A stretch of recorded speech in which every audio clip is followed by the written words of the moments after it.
Creating a company is almost like having a child. So it's sort of like, how do you say your child should not have food? So once you have the company, you have to feed it and nurse it, Yeah. even if it ruins you? Yeah. I think when I was, 5 or 6 or something, I thought I was insane. It was just strange. Because it was clear that other people did not. Their mind wasn't exploding with ideas. It was like, that's strange. I don't think you'd necessarily want to be me. It's very hard to turn it off. It's like a never-ending explosion. All the time. You've said that this has been the toughest year for you, the most sort of taxing year for you. Like, why? 22 hours a day? Or like, what? How many I hours? was working, so 7 days a week, sleeping in the factory. I worked in the paint shop, general assembly, body shop. You ever worry about yourself imploding? Like, it's just too much? Absolutely. No one should put this many hours into work. This is not good. And people should not work this hard. They should not do this. It's very painful. Painful in what sense? It hurts my brain and my heart. So this is not recommended for anyone. I just did it because if I didn't do it, then good chance Tesla would die. I mean, Tesla really faced a severe threat of death due to the Model 3 production ramp. Essentially, the company was bleeding money like crazy, and just if we didn't solve these problems in a very short period of time, we would die. And it was extremely difficult to solve them. How close to death did you come? Within single-digit weeks.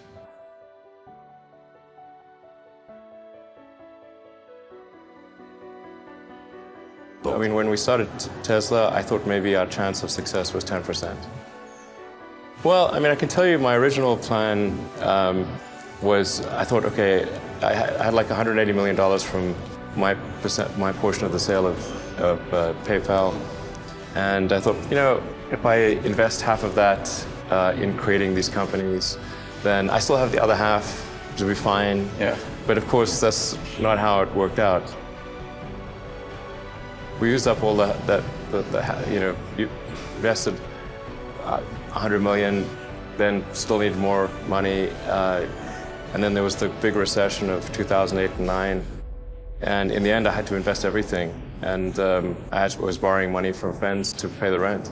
You were on the edge of actually I didn't even own a house.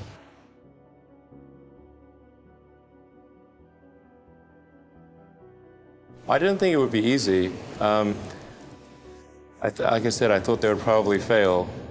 But creating a company is almost like having a child. So it's sort of like, how do you say your child should not have food? So once you have the company, you have to feed it and nurse it and take care of it, even if it ruins you. Yeah.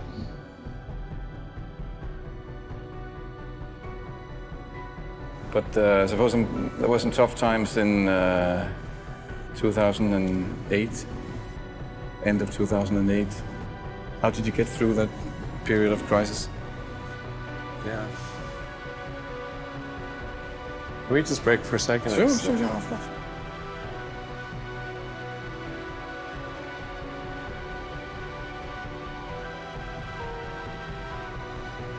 I think that probably they shouldn't want to be you. I think it sounds better than it is. Not as much fun being me as you think. It could be worse for sure, but it's. I'm not sure I want to be me. It has actually been a very difficult journey, I have to say. My priority right now is to try to add some more management and strength to Tesla in particular, so that I can take a vacation. In the last 12 years, I've only tried to take a week off twice. The first time I took a week off, the Orbital Sciences rocket exploded, and Richard Branson's rocket exploded in that same week.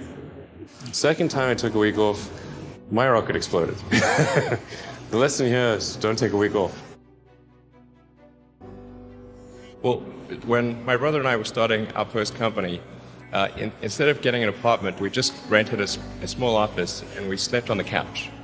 And we showered at the YMCA, and we're so hot up we had just one computer. So the website was up during the day, and I was coding at night, 7 days a week, all the time. And I sort of briefly had a girlfriend in that period, and in order to be with me, she had to sleep in the office. So work hard, like every waking hour. That's the thing I would say particularly if you're starting a company. Trying to build a company and have it succeed is like eating glass and staring into the abyss. I mean, what tends to happen is it's sort of quite exciting for the first several months of starting a company, and then reality sets in. Things don't go as well as planned. Customers aren't signing up. The technology or the product isn't working as well as you thought. And then that can sometimes be compounded by a recession, and it can be very, very painful for several years. When you had that third failure in a row, did you think, I need to pack this in? Never. Why not? I don't ever give up. I mean, I'd have to be dead or completely incapacitated. You know, there are American heroes who don't like this idea. Neil Armstrong, Gene Cernan have both testified against commercial spaceflight in the way that you're developing it, and I wonder what you think of that. I was very sad to see that, because those guys are, those guys are heroes of mine, so it's really tough. I wish they would come and visit and see the hardware that we're doing here. And I think that would change their mind. They inspired you to do this, didn't they? Yes. And to see them casting stones in your direction. It's difficult. Did you expect them to cheer you on?